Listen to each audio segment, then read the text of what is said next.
To start with, I would like to thank you, Robertson von Trotha, for giving us this chance, this opportunity.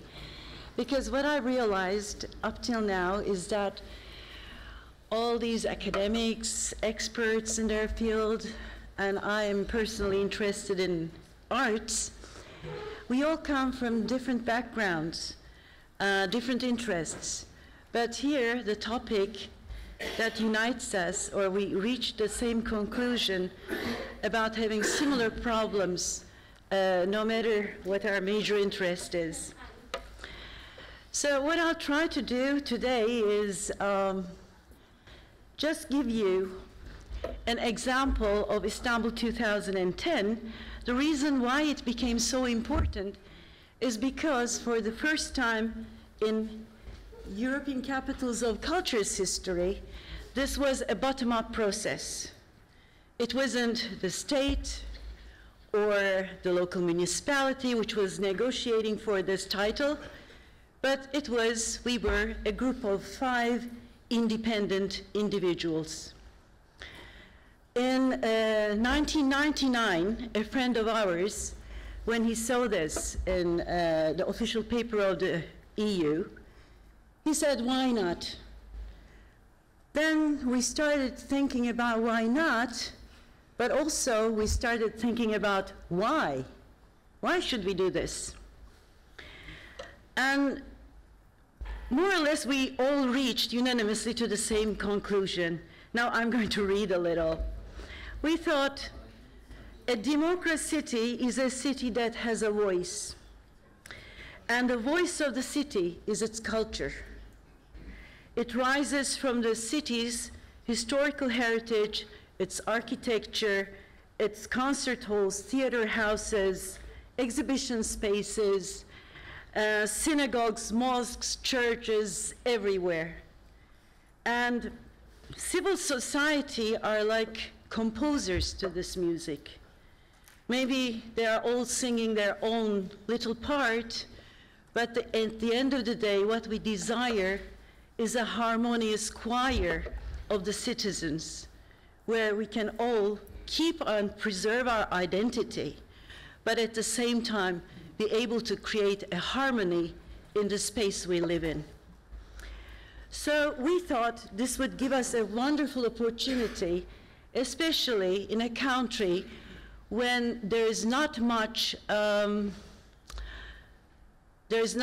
tradition about collaborating with the civil society and the state and the government and the municipalities and so forth.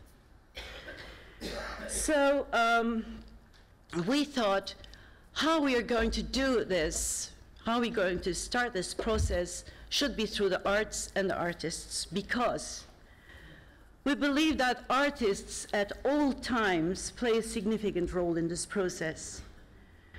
If we believe that arts is the foundation of our culture, then we thought we should be able to give the artists the utmost freedom to be able to create their work, because they don't teach us, they don't preach, they don't tell us how to think, what to think, how to react, but they give us clues to ask ourselves some questions about ourselves, about our environment, about universe, about our relationship with the rest of the world.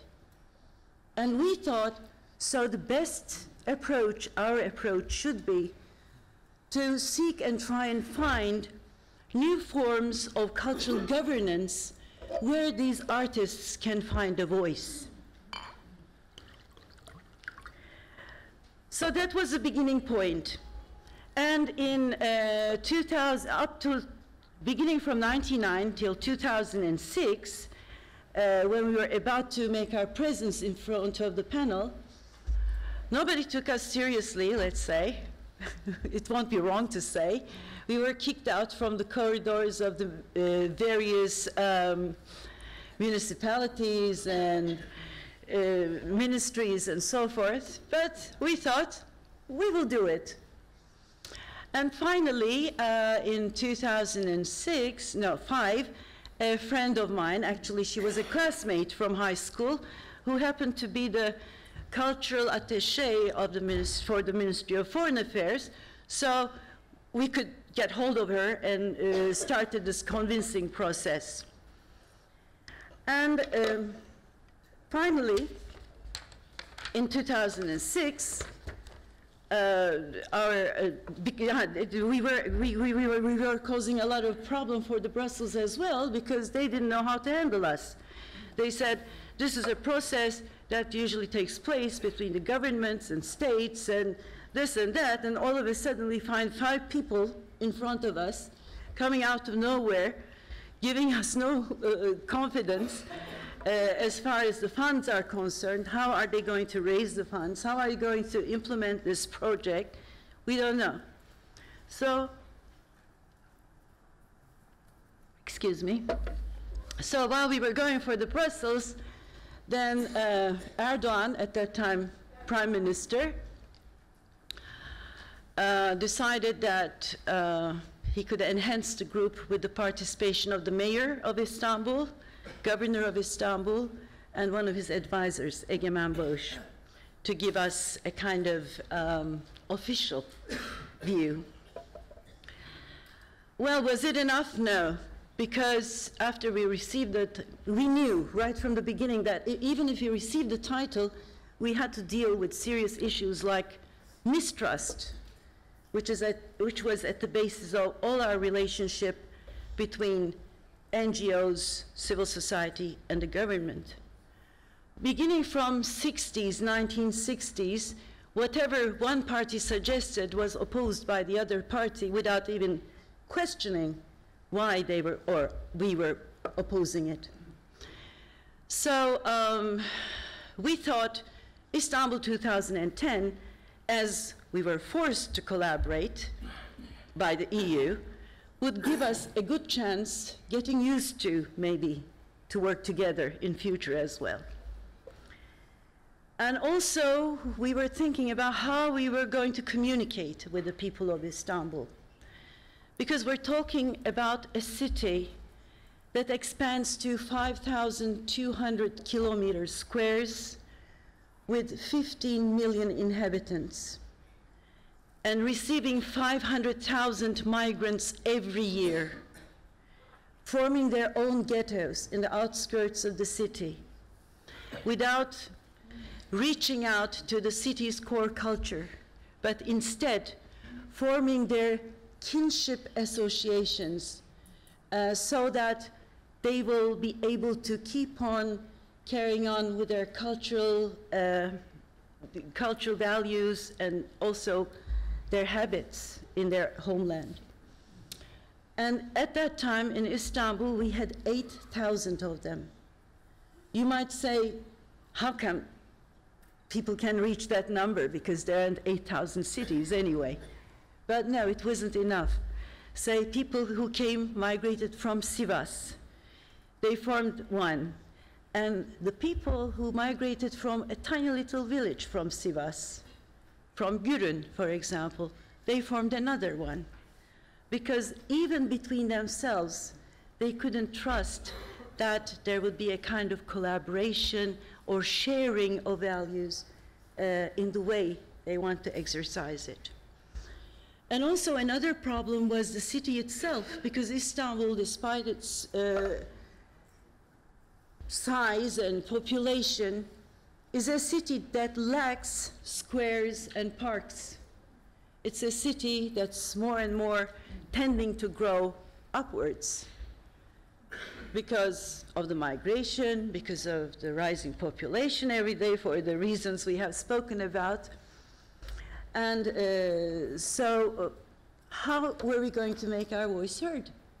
To make people, to activate people to become active partners, to feel themselves as citizens, not some kind of attachments to the city who came from another planet, something like that.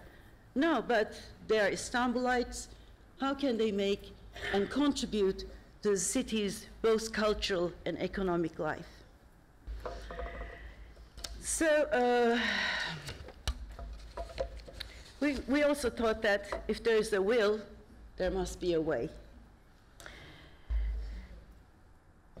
Then, when we received the title in 2006 and verbally received the support of the government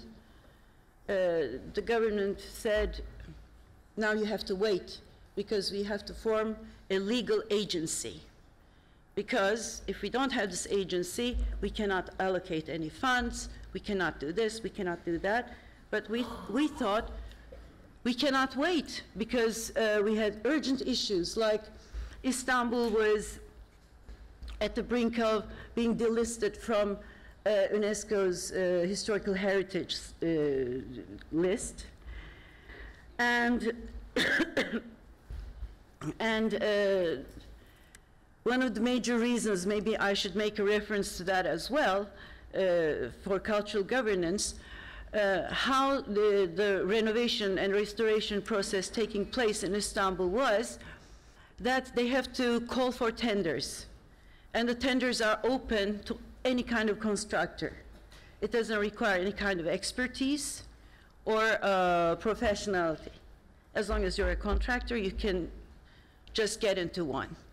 And the result was trying to do or restore, so to say, spaces as soon as possible in the most practical way as possible, which resulted in rebuilding, actually, the historical sites.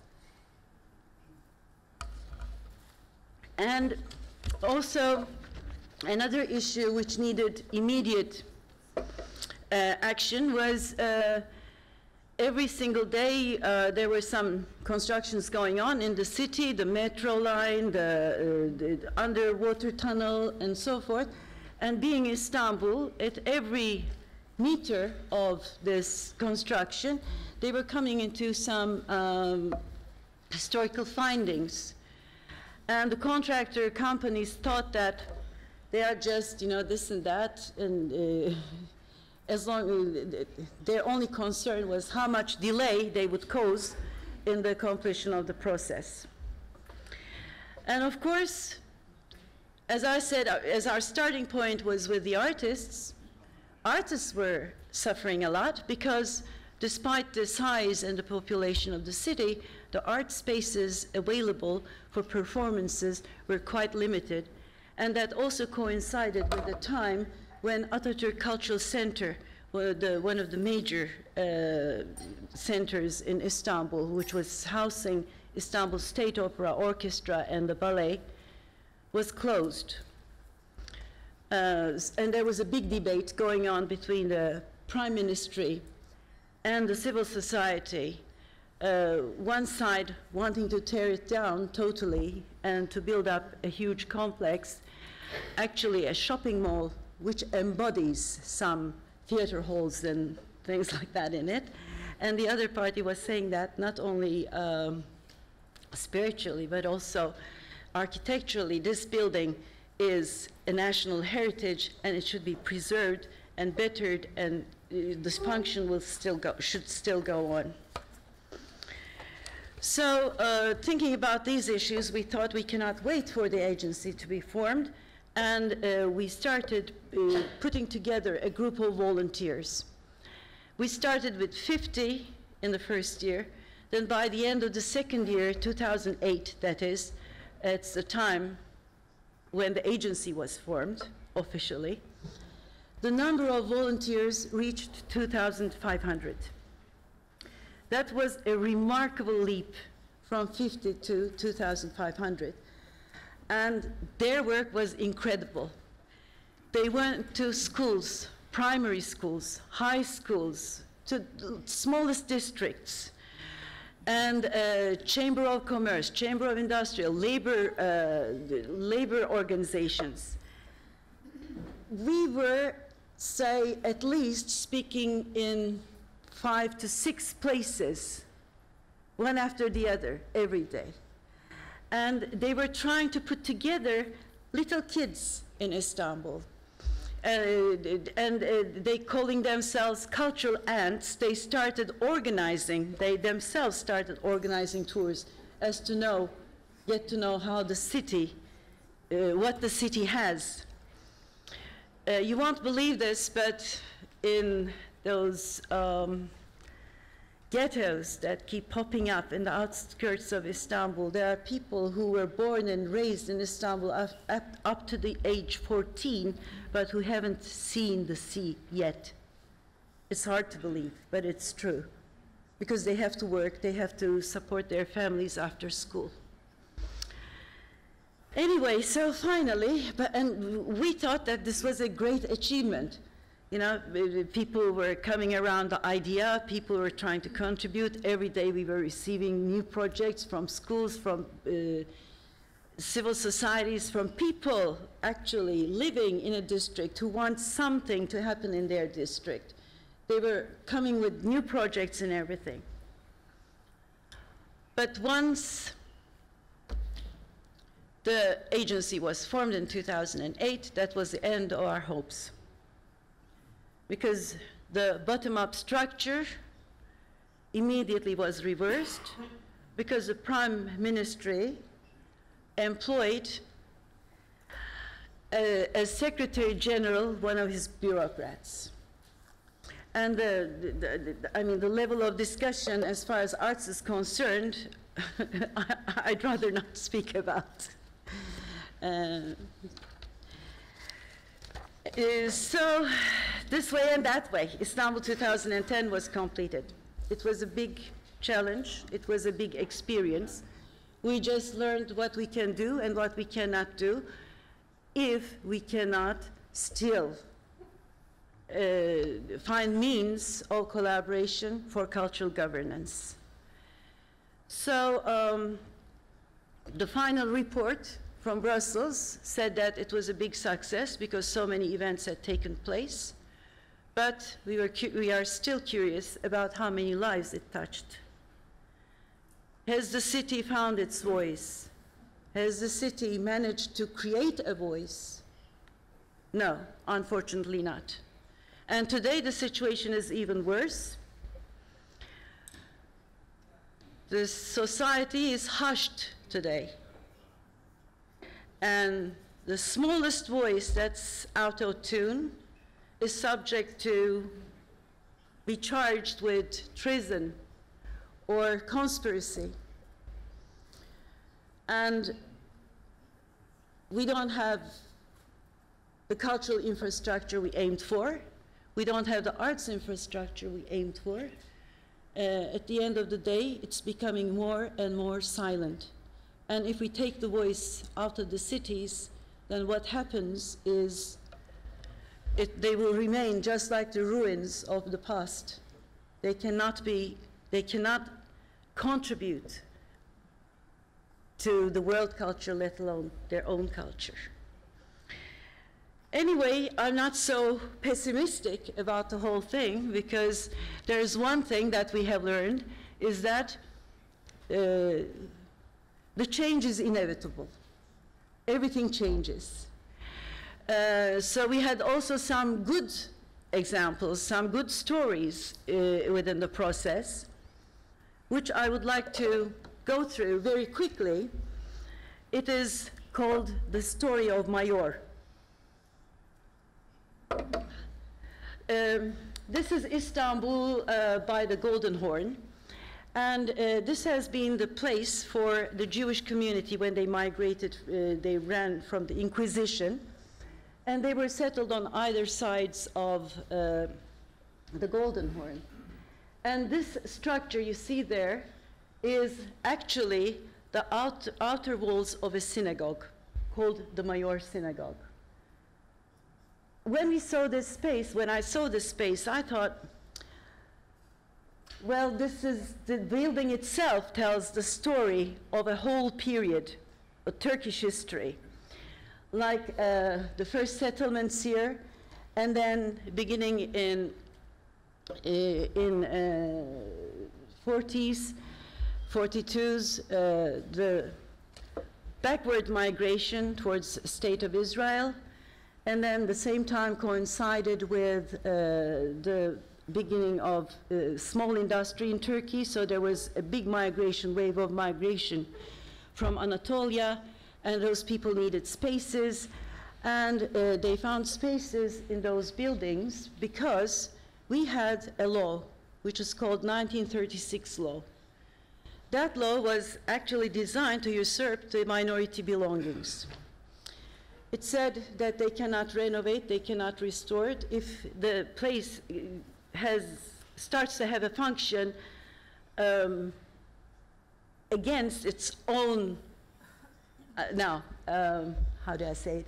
If the space is not functioning in the way it should be, then the government can come and take it away from the minority group. So what they did was they started hiring those spaces to people who are working in ateliers like this. This guy is producing rubber, and this space is supposed to be the women's chamber of the synagogue. Then you go through this door, and this is how it looks like. And right across, if you go through the door, you will see this space, the main space of the synagogue, abandoned, left, nothing, and only the pillars, half of the pillars remain. And this is another place within the synagogue. This guy is producing aluminum in a 100-year-old technique, using black sand as mold. And so I had a friend, an American artist established, Serge Spitzer. When we saw the space, we thought, well, this space tells the whole history of the neighborhood. What can we do to drive attention to this space, not only architecturally or historically, but at the same time find a very powerful statement against the people who say that arts is not for local people. It's something, it's high art. Contemporary art is high art. So they don't understand it, so why waste money on it? Why invest on it? And so we did this installation in the synagogue, which was called Molecular Istanbul. It's composed of 3 different colors of glass bowls, with reference to the 3 big empires of Istanbul, Roman, Byzantine, and Ottoman. And it was amazing how the people in the neighborhood reacted to this project. Somebody from the kebab shop came and wrote that, I had to read it from here. On behalf of myself and Zorkun Kebab, people like you are rare, 1 in a million. That's why I pray to Allah that people like you will be here to lead us. He saw this piece of contemporary art as something that made a significant change in his life, changed his perception. So he was praying to Allah that things like that would continue in his neighborhood. And somebody else wrote to the artist, you have introduced this magnificent, invaluable work, which is an outcome of effort and perseverance. And the world and the people who came to see this from different countries and cities. We met the people of the world here. Furthermore, you have respected the beliefs of the people. You have also brought sacred places to our attention. So they saw it as a meeting point of the different religions without any words, without any effort. It happened naturally. Another one, as a local resident, I have never been aware of the fact that I was living so close to historical reference. Together with my daughter, we were so happy to be involved in such historical event. It was so beautiful. So it was the perception of one of the dwellers as a historical event. So the perceptions may vary, but what remained at the end of the day was that this project, which took in the neighborhood without gentrifying the space, without changing the character of the space, without compromising from the artistic quality of the artist, when took place like that, in that atmosphere, it could make a significant change in people's lives. So if mayors or governments come and say that they're not going to invest on contemporary art because it's for the elite, here's another answer. It goes, thanks to the artist and all for this meaningful work that gives the value it deserves to this lost space, and thanks for showing us that art does not only exist under the roof of the elite. So that would be the end of my presentation. Thank you for your patience.